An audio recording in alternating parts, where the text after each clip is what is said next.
Next up on WTV, first-time voters hit the polls, this week's edition of Trivia, and today's Sports Minute. WTV's Daily Update starts now.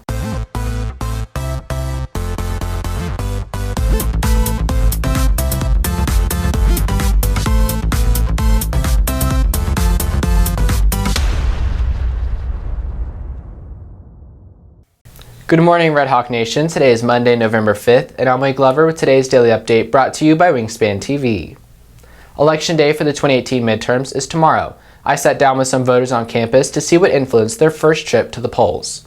At age 13, kids become teenagers. At age 16, teenagers can hit the road by themselves. At age 18, teenagers become adults and can vote, giving them a voice in the future of the country. You hear about it at school and you hear about it on the news, you finally get to be able to be involved in what's happening in the politics and things like that, and before we really didn't have that much of a say. Not many countries have the ability to vote, so it's kind of important that if you obviously can vote, you should go do it. I believe as an American it's like an honor to be able to vote because many countries don't have that gift, so might as well take advantage of it. It's really important to me because as citizens of the United States, we have a civil duty to vote and kind of go out and express what we believe in. First-time voters historically have the lowest turnout rates of any voting demographic. According to the U.S. Census Bureau, only 40% of eligible 18 to 29-year-olds voted in the 2016 presidential election, and less than 20% voted in the last midterm election. We kind of shape the future. Most people who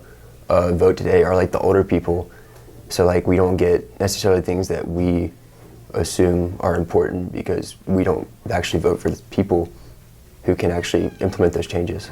These decisions, they may not feel like they're going to affect us, but they affect us in a big way, especially because a lot of us are going to be transitioning into the adult world.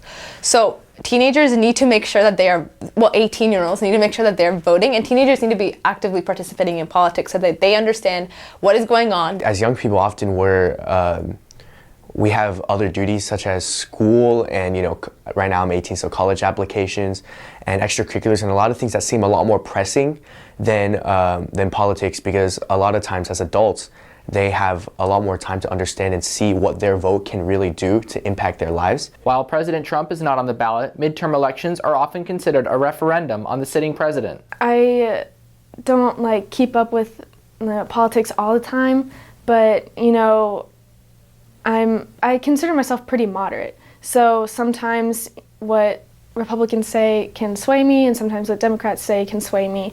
So I guess it has a little influence on how I'm going to vote. President Trump's policies have not influenced my vote, and that is because I like to view the Senate as it should be. It should be its own kind of, legislature.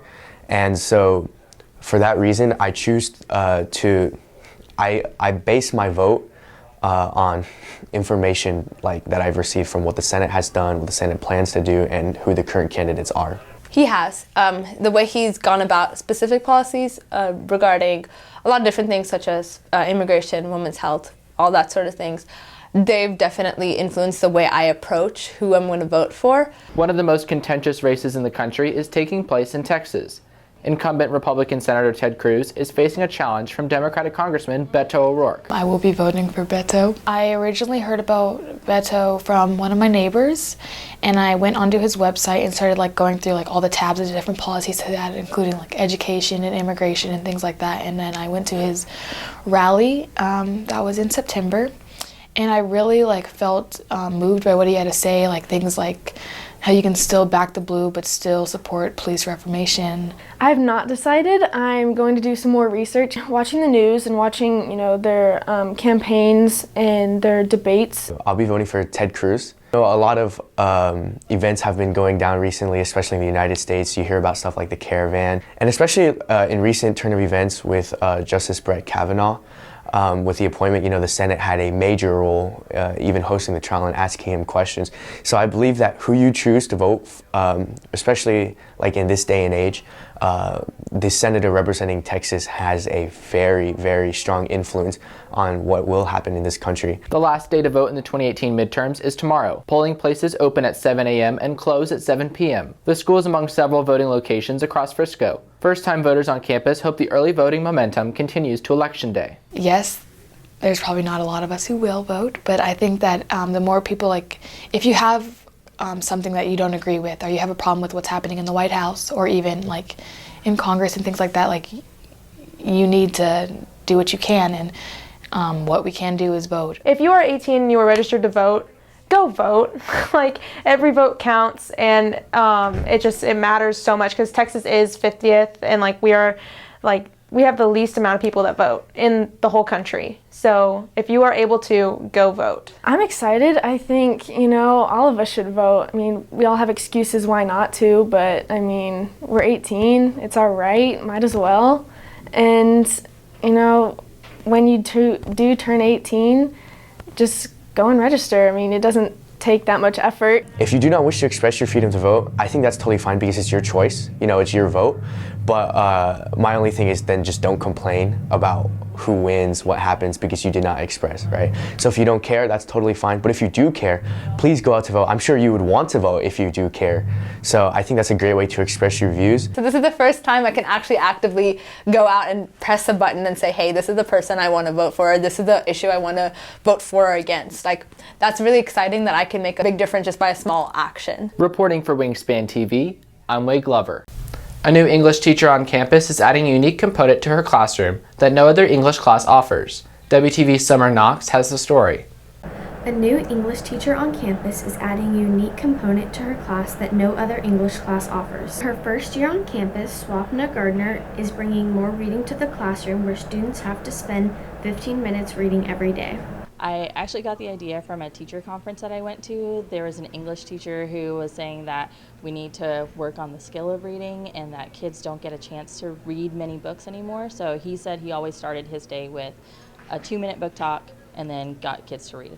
Gardner informed students each day in class about books she thinks will help students succeed inside and outside the classroom environment. It helps them build on their skills of reading, and some of them are even trying challenging texts, texts that might end up on like anything from an AP test to just like something that they might hear an allusion to in pop culture or in conversation. So I think it helps them become better citizens by reading something that can inform them and help them in conversations with people. For sophomore Luke and Lo, it's a new way to learn.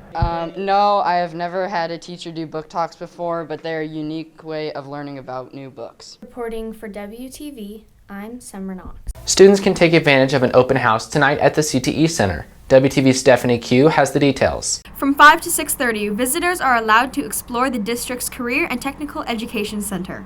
The open house is designed to be an interactive opportunity for students to experience hands-on activities in more than 30 programs offered at the CTE Center, including health science, animation, law, and culinary arts.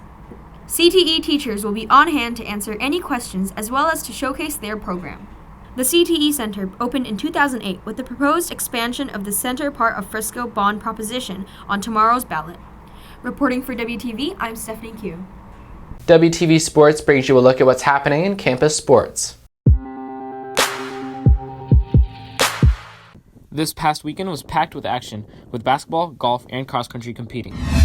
The girls' cross-country team competed in the 2018 Texas UIL meet at Old Settlers Park.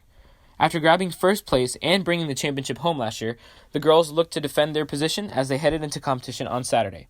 Though not the championship, the team was able to place 9th out of the 16 teams competing, with Kaylin Ruiz coming in at 28th in the 5,000 meters race. The girls' basketball team kicked off the busy weekend as they traveled to Mansfield Timberview to take on the Wolves in their first game of the year. The Redhawks struggled early on in the game as they ended the half trailing 28-19 behind the Wolves. Unfortunately, the rest of the game wasn't much different, as the Redhawks fell to the Wolves 61-44. Randy Thompson led the way for the Redhawks with 13 points. Looking ahead, the girls will look to bounce back as they host 6A Plano West in the Nest tonight at 7 p.m. Out on the course, the boys and girls golf team competed in the 2018 Frisco Cup tournament on Saturday. At the end of the final round of the tournament, the boys placed 4th with a total of 323, with senior Vijay Jain placing 6th in the boys division for individuals. For the girls, the team placed 2nd with a total of 333, and Rayleigh Davidson finished 3rd in the girls division for individuals. Reporting for WTV Sports, I'm Soraya Ravachandran. If you're looking for more from Wingspan, you can follow us at Liberty Wingspan on Twitter, Instagram, and Facebook, or visit our award-winning website, libertywingspan.com. Please stay tuned for today's announcements.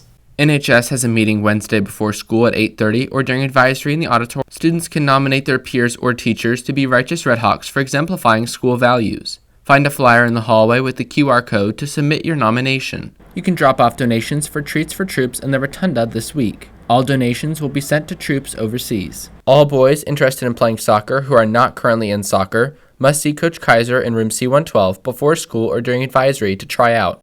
That's it for today's Daily Update. This has been Wade Glover for Wingspan TV.